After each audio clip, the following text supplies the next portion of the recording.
Seems to be a level of excitement around the valley for the 2024 Arizona Cardinals. Jonathan Ganon went ahead and told us a lot of good updates today pertaining to the Cardinals heading into Week 1 versus Buffalo. What do the Cardinals need to do to go blow for blow with the Bills? Let's dive into it.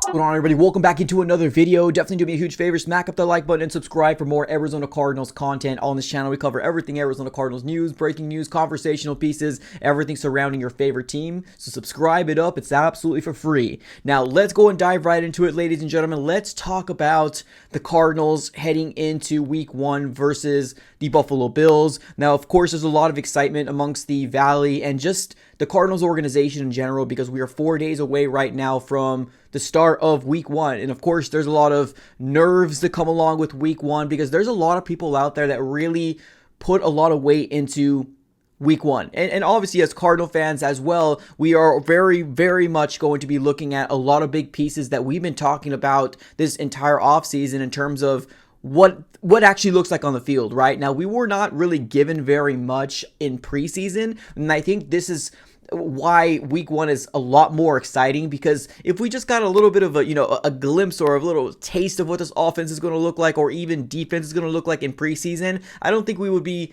as excited. Or maybe, I don't know, I can't speak forever. I probably would still be as excited because Week 1 is just around the corner, but here we are, right? Now, of course, we had Jonathan Ganon speak to the media today, and I think there was a lot of things that came about this press conference. Now, I don't know if you went ahead and caught any of Jonathan Ganon's pressers. He gives you little to nothing. Like, he actually says very, very minimal things, and I think he does that for a specific reason. Right now, he actually has come out and says he's not on social media. He really doesn't listen to the outside noise, but there's a lot of Cardinal fans out there kind of voicing their opinions with the whole edge rushing position, and I think that's going to be one of the biggest things that people are going to be looking out for in terms of, are we going to be able to apply pressure to Josh Allen? And let's call it like it is. If we apply pressure to any quarterback, right, make them uncomfortable back there, and not just sacks, right? We're talking about hurries, quarterback hits, right? Making them, get off his mark when he's throwing that ball, right? So anything counts as pressure, and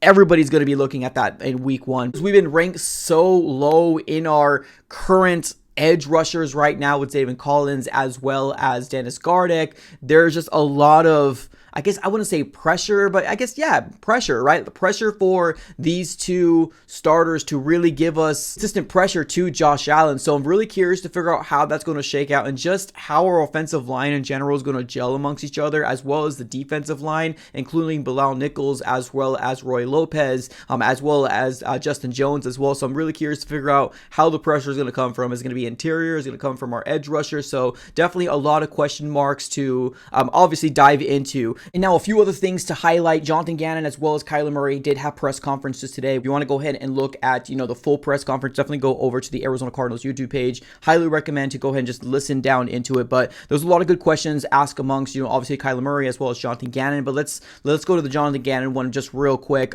He was asked about, do you think that there's going to be any rust for the Cardinals, being the fact that the Cardinals did not play in preseason compared to the Buffalo Bills playing in preseason? And there's absolute confidence that that Jonathan Ganon says there's going to be no rust, because he absolutely flat out said no, right? There's going to be no rust. We're ready and ready to go here in game day. So I'm really excited about that. Now, another question was asked about Kyler Murray in terms of how he's produced or how he's looked in the offseason, and I think we all know, right, that there's just nothing but glowing remarks from Jonathan Ganon as well as Drew Petzing. But what he said today was that Sunday is where it's measured, and honestly, I just absolutely love that quote, because I think at the end of the day, it's absolutely the truth, right? Where Kyler Murray can look very good, and I think I can acknowledge myself that the maturity level has gone from like there to absolute here when it comes down to Kyler Murray. So I love the fact that he says Sunday is where it's measured, because it's the truth.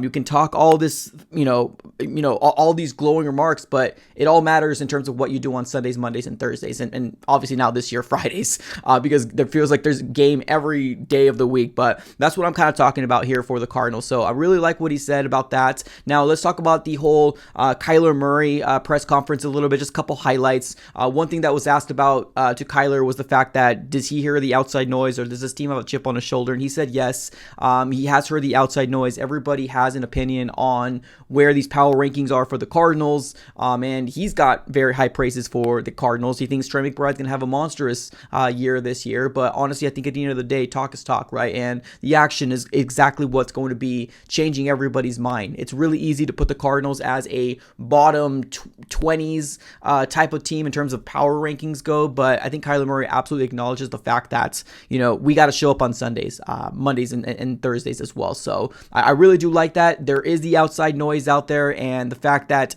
he knows is out there, but he's not really listening too much about it. I like that. He also did say that he does not look at Marvin Harrison Jr. as a rookie. So just because, it's just one of those things that he's one of the best prospects that we've seen come out of college in a very, very long time. So now we did get a couple different things on the injury report. Now, I think for the most part, the Arizona Cardinals have been able to stay fairly healthy heading into the 2024 season. Yes, of course, we had B.J. Ojulari going down, which is a huge gut punch to the stomach. And obviously Darius Robinson, rookie defensive lineman, now finding himself in the IR for the first 4 weeks of the season is definitely another, kind of gut punch for the Cardinals as well. But for the most part, we've been able to stay fairly healthy. There's only really one guy left on the injury report, and that is going to be Xavier Weaver, which honestly is a guy that we're really excited about here in the Bird Gang, and we're really happy that he, got the opportunity to make this 53-man roster. Now, how his usage is going to translate into game day, that as of right now, it is remained to be seen, so we don't 100% know. But Xavier Weaver is really the only guy that's still kind of left on the injury report, and I think he's got an oblique injury right now. But there seems to be a little optimism in terms of him being able to suit up in game day. Now, there was the final 53-man roster released for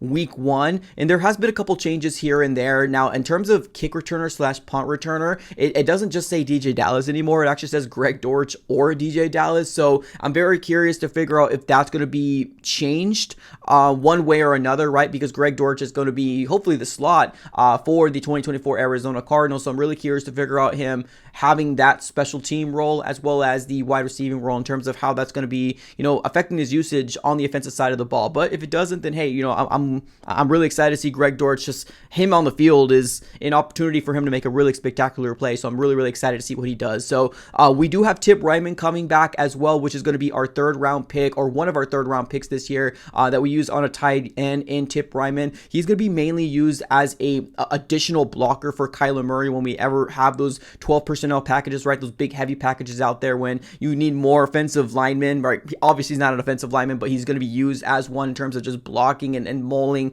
the opposing guy. So he's already starting to practice, so which is definitely a step in the right direction. He is listed as the 3rd tight end, with Elijah Higgins being that 2nd behind Trey McBride, but I'm not worried about that. Like I said before, he's going to be used as more of a blocking tight end, and occasionally whenever we have like some sort of trick play or some sort of play action, he most likely will be kind of peeling out and potentially catching a catch from Kyler Murray. So I'm not worried about his usage. I think he's going to be good for the Cardinals offense, definitely more for blocking than playmaking, but I'm really excited to see what he's going to do this year as well. One of the big storylines that came out when the first initial 53-man roster came out last week was Michael Carter not making the 53, right? Which was a lot of, people begging to ask the questions, what's going on? We heard Jonathan Gannon say things like we didn't need to see any more from him because of the idea of him not playing in week 3 of preseason. So everybody felt like Michael Carter was safe. He did land himself on the practice squad 2 days later, so a lot of Cardinal fans breathed a sigh of relief. But there was an interview yesterday on the local radio station here, Arizona Sports, with Jonathan Gannon. Of course, the local radio station host ended up asking him about Michael Carter, and this is what the report says from Tyler Drake. Very, very insightful here. Definitely go ahead and shoot him a follow here on X and Twitter. But this is what the report says. Arizona Cardinals head coach Jonathan Gannon told at Burns and Gambo that if he was a betting man, he would bet that running back Michael Carter ends up suiting up for us and playing on game day for us. So it's like, it's one of those things where like you can hear Jonathan Gannon, say one thing one day and completely change his mind, right? And it's funny because I believe it was last year where he was like, one of the media guys were like, oh, well, you said this, right? And he was like, oh yeah, am I allowed to change my mind? So it's almost kind of like he's trying to play chess over checkers, right? That whole thing where he almost kind of tries to feed the media kind of misinformation to kind of go this route. Maybe he knew deep down that Michael Carter wasn't going to get signed with another team, right? So when we added him to the practice squad, he can still be a viable option in these Buffalo Bills game. And now, obviously, because we really feel like Michael Carter has that special skill set in the running back core compared to all the other running backs that we have, this definitely gives me a level of excitement in terms of what this running back core is going to look like. Now, last year, we were actually, what was it, like the top 5, top 4 best rushing offense in the entirety of the NFL. We're a really good rushing offense, and that was with James Conner, Keontae Ingram, and then Amari DeMarcado slotted as, the later